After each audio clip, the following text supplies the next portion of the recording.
Voting, yes. I think that the results of the 2015 elections clearly show that elections now matter in Nigeria.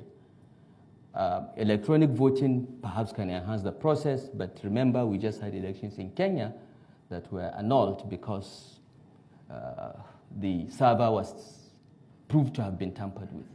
So technology may not be the all-in-all solution. I'm sure technology can help, but that is not the problem. Elections do matter in Nigeria. Even the semi-analog elections we had in 2015 were credible.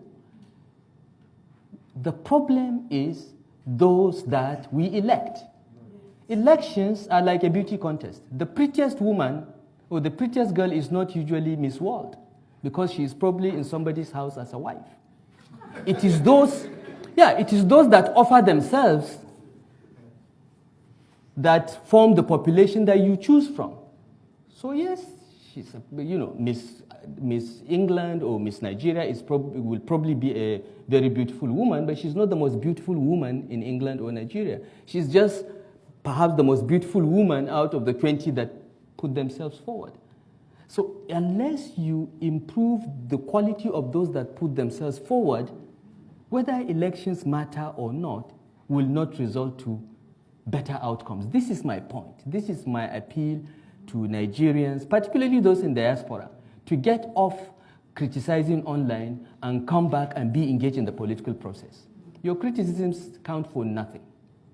It is actual involvement, getting your hands dirty at shaping how political parties select candidates that will make Nigeria better.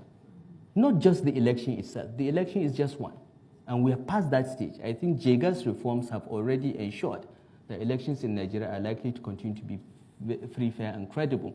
We can put more technology into it, but the key issue is who do we vote for? And what is the quality of the persons that we can vote for? I think that's where we need to focus our attention. How to make youth to be engaged? We try to get the youths engaged. But what we find is that youths come into the political process with a sense of entitlement. Nobody gives you power. You have to get involved and fight and negotiate for it. If youth think that old guys will just hand over power to them because they are young, they're making a mistake. That it has not happened anywhere in the world. It will not happen. The issue is involvement and getting engaged and making contributions. Then you will have the way. And I don't agree that youth cannot be voted for. The minimum age for contesting elections in Nigeria is 21. You can contest for local government chairmanship, councillor, even state assembly. I think even national assembly is 20-something. President is 30, I think, or 40. I think it's 30. So it is not true that young people have no opportunity to contest. It is just that they come in with a sense of entitlement without getting involved in the process and negotiating and getting the support of the party and the leadership. You will not go anywhere. You can continue shouting that you're young, but hey, we are young too at one time. Social activists that, young people think they don't have a chance.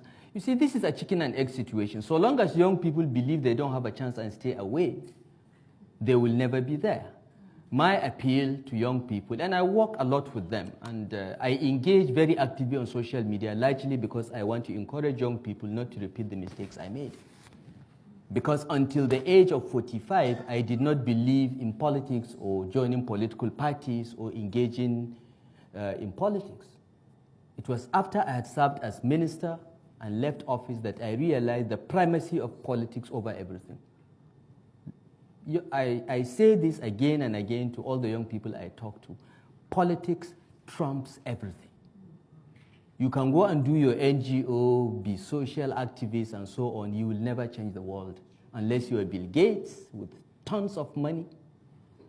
All right?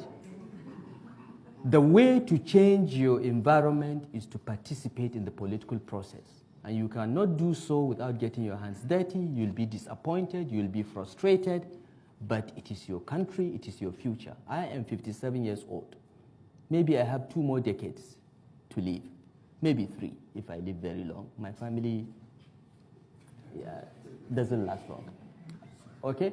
But those of you that are in your 20s and 30s, in an age when medical technology is improving every day, some of you may live to be 100. You have 70 years of your life ahead of you. If you don't get involved now to change the future and shape it, will leave behind to you a nation that you don't like. The best example is here in the UK, Brexit. If the young people had come out in the numbers that they needed to vote for their future, maybe the Brexit outcome would have been different. And this is a warning to young people across the world, particularly in Nigeria. You are 80% of the population. Since the moment, get involved. It won't be easy. It will not be easy, but you don't have a choice.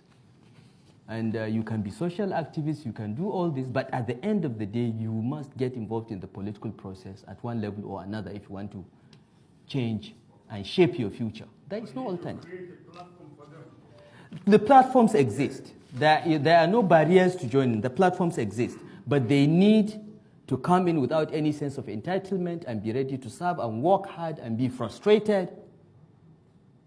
But in the end, they will prevail because they have the numbers, they have the brains, they have the access to the technology. Many of us cannot switch on a PC. We are on our way out, but you have to come in to push us out, and you must.